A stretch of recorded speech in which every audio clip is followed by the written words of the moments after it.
আসসালামু আলাইকুম। আশা করি আপনারা সবাই ভালো আছেন। শনিবার মার্কেট বন্ধ। আমি আসলে একটা বিষয়ে কথা বলতে চাচ্ছি, বর্তমানে আলোচিত খুবই। সেটা হচ্ছে রাশেদ মাকসুদের পদত্যাগে কি পুঁজিবাজারের সমস্যার সমাধান করবে কিনা। রাশেদ মাকসুদ যদি এই মুহূর্তে পদত্যাগ করে তাহলে পুঁজিবাজারকে এখান থেকে মার্কেট ভালো হবে কিনা, আসলে হবে কিনা, এই বিষয়ে একটু বিস্তারিত ব্যাখ্যা দেবো। আশা করি পুরো ভিডিওটা শুনবেন, ভিডিওটা শেয়ার করবেন। আর স্টক সাজেশন এবং পোর্টফোলিও ম্যানেজ করার জন্য ডেসক্রিপশন বক্সে নাম্বার দেওয়া আছে, যোগাযোগ করতে পারেন।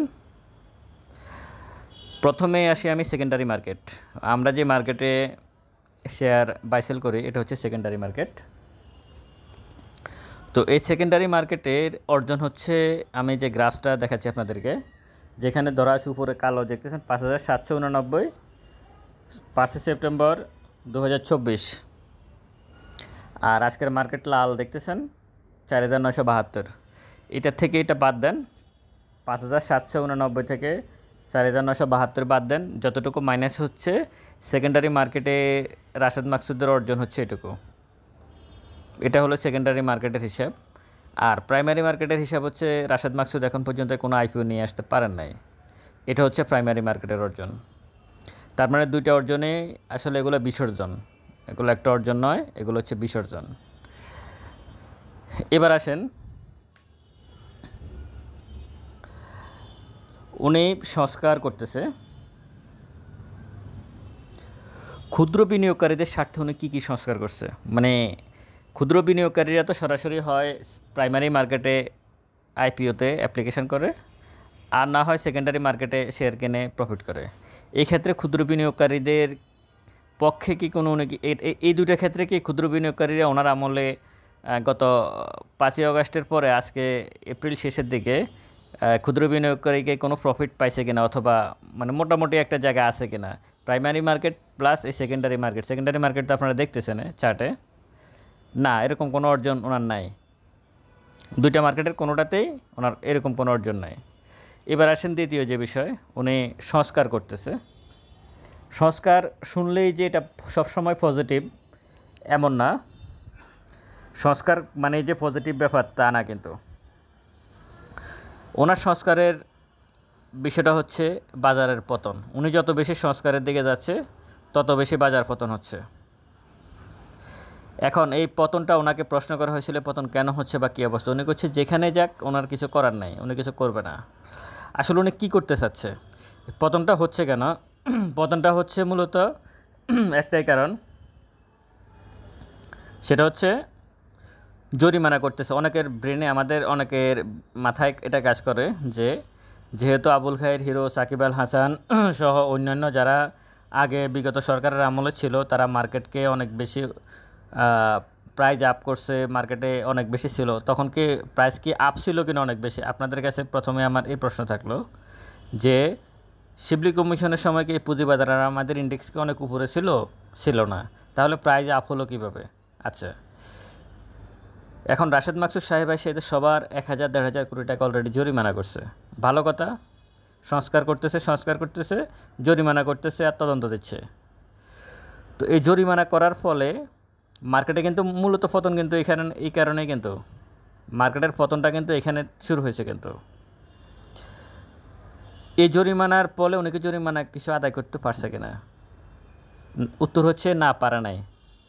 উনি এখন পর্যন্তই 5 টাকাও আদায় করতে পারে না। যতটুকু টকশোতে যারা মার্কেট মেকার যারা আছে তাদের বক্তব্য অনুযায়ী, যেমন আহমেদ রশিদ লালি, ওনার বক্তব্য উনি বলছে 1 টাকাও এখন আদায় হয় না। সবাই যারা আছে তারা গো টু হাইকোর্ট, তারা সবাই হাইকোর্টে। আর বাকি যারা আছে তারা এটা কেবল হাইকোর্টে যাওয়ার জন্য প্রস্তুতি নিচ্ছে। এই জরিমানার বিষয় নিয়ে হাইকোর্টে যাওয়ার জন্য তারা ওখানে গিয়ে আপিল করবে। এরপর মূলত রাশেদ মাকসুদ যেটা চেয়েছে সেটা হচ্ছে তাদের অ্যাকাউন্টগুলো এবং তাদের জরিমানা করে তাদের অ্যাকাউন্টগুলো পিস করে রাখছে। রাশেদ মাকসুদ জানে যে আইনে সে জরিমানাটা করছে, এই আইনে টাকা আদায় করা সম্ভব না এবং সবাই কোর্টে যাবে, এটাও সে জানে। তো বিষয়টা কি হলো? বিষয়টা হচ্ছে কোর্টের দীর্ঘমেয়াদী একটা প্রসেস আছে। দীর্ঘমেয়াদী একটা প্রসেসের মাধ্যমে এই যাদের বিরুদ্ধে জরিমানা করছে তারা যাইতে হবে, ততদিন পর্যন্ত তাদের হিসাব নিকাশগুলো আটকা থাকবে। কিন্তু তার মানে এটা 5 বছর 10 বছর লেগে যেতে পারে। মূল উদ্দেশ্য হচ্ছে এটা, আসলে জরিমানা তো আদায় করতে পারবে না মূল উদ্দেশ্যটা। তো এটা কি মার্কেটের জন্য ভালো হলো? আপনি তাদের টাকাটা জরিমানা করে যদি আদায় করতে পারতেন, আদায় করে সেটা যদি মার্কেটে, সেকেন্ডারি মার্কেটে আপনি ইনভলভ করতে পারতেন, তাহলে সেটা না হয় পজিটিভ দিক ছিল। অথবা জরিমানাটাই আপনি আদায় করে সরকারের কোষাগারে জমা দিতে পারতেন, সেটাও তো হতো। সেটা তো হলো না। তারা তো সবাই কোর্টে চলে গেছে, এখন আপনি কি কোর্টের বিরুদ্ধে আর কিছু করতে পারবেন না। এবং আপনি যে আইনে, বেশিরভাগ ক্ষেত্রে যে আইনে উনি জরিমানা করছে 100 কোটি, 200 কোটি, 300 কোটি, ওই আইনে সর্বোচ্চ জরিমানা হচ্ছে 1 লাখ টাকা। তো কোর্ট তো আইনের বাইরে যাবে না, তার মানে এই জরিমানাগুলো কোনো দিনই আর আদায় হবে না, জাস্ট জরিমানা করে মার্কেটকে পালানো হয়েছে। আচ্ছা, দ্বিতীয় যে বিষয়টা সেটা হচ্ছে লেনদেন। মার্কেটের লেনদেন যে প্রত্যেকটা দিন যে ফেক ট্রেড হচ্ছে, এটা আমরা সাধারণ বিনিয়োগকারীরা বুঝি। তাহলে রাশেদ মাকসুদ কি এটা বুঝে না? সকালবেলা হলে 10টা বাজলে অনেকগুলো শেয়ারকে টপ করে রাখে, কোনো ভলিউম নাই, আর বিকেলবেলা দেখা যায় 700 কোটি টাকা, 350 কোটি টাকার লেনদেন, যেটা পুরোটাই ভুয়া। তো এই জিনিসগুলো প্রতিটা ট্রানজ্যাকশান দেখা যাচ্ছে এলোমেলো হচ্ছে। প্রতিটা ট্রানজ্যাকশানে এখন বিনিয়োগকারীরা এটা বিষয়ে তারা বলছে যে মার্কেটকে কারা ফালাচ্ছে, এবং এই বিষয়ে যে ট্রানজ্যাকশানগুলো হচ্ছে, আমি যতদিন বলে আসছি আপনাদেরকে যে ট্রানজ্যাকশানগুলো ভুয়া ট্রানজ্যাকশান, এখন বিনিয়োগকারীরাই এর বিরুদ্ধে প্রতিবাদ করছে যে এইগুলো তদন্ত হওয়া দরকার, যে ট্রানজ্যাকশানগুলো এতদিন হয়েছে। এবং এটা এমনি পরিষ্কার সাদা চোখে দেখা যাচ্ছে যে এগুলো যে ভুয়া, এই ট্রানজ্যাকশানগুলো যে ভুয়া করতেছে, মানে এক কোট থেকে জাস্ট আরেক কোটে শেয়ারগুলোকে ফালানোর জন্যই একটা ট্রানজ্যাকশান দেখাচ্ছে, এটুকু আর কিছু না। কিন্তু আর ইদানিং এই যে এইখান থেকে যে পড়তেছে, এই যে কয়দিন মানে 3-4 দিন ধরে, মানে 3-4 দিন বলতে গত 15 দিন ধরে যে মার্কেটটা পড়তেছে, এটা পড়ার আবার অন্যতম আরেকটা কারণ হচ্ছে, একদিকে জরিমানা করছে মধ্যস্থতাকারীদের সাথে সম্পর্ক খারাপ, আরেকদিকে যে কাজ করছে, সংস্কার কমিশন গঠন করছিল রাশেদ মাকসুদ, আপনাদের মনে আছে, 5 সদস্য বিশিষ্ট। ওই যে ঢাকা বিশ্ববিদ্যালয়ের অ্যাকাউন্টিং বিভাগের আলামিন সাহেব, আরেকজন আছে সম্ভবত অর্থনীতি বিভাগের, এরকম অডিটর আছে, 5 সদস্য বিশিষ্ট একটা কমিটির। ওনারা এখন পর্যন্ত খুব বেশি কিছু দিতে পারে নাই, অথচ জাতীয় পর্যায়ে যে সংস্কার কমিশনগুলো তারা তাদের সমস্ত রিপোর্ট দিয়ে দিয়েছে।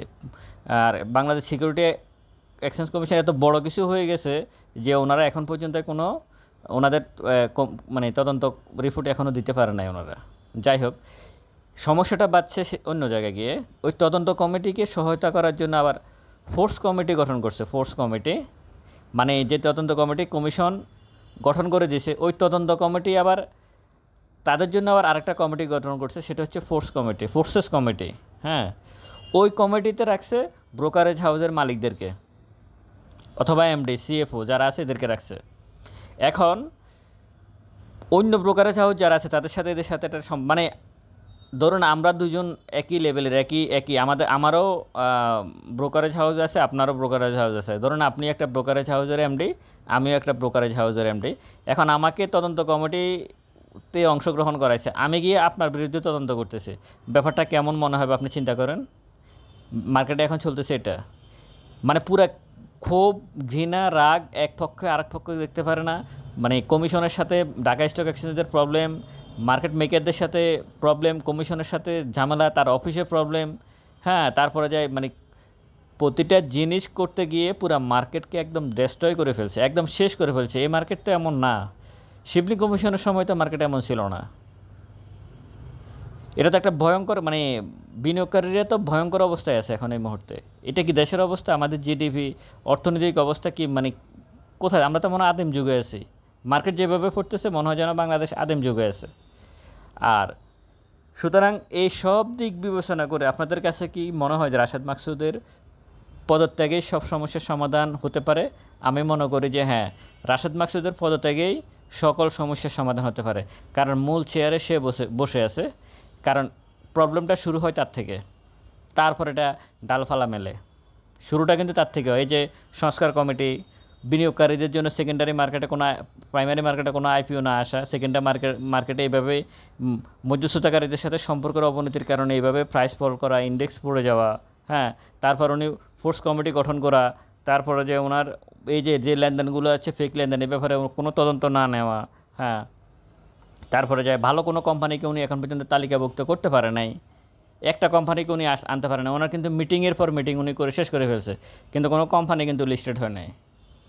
তো সব কিছু মিলিয়ে এ হচ্ছে বর্তমানের পুঁজিবাজার। আমি আপনাদেরকে একটা কথাই বলবো,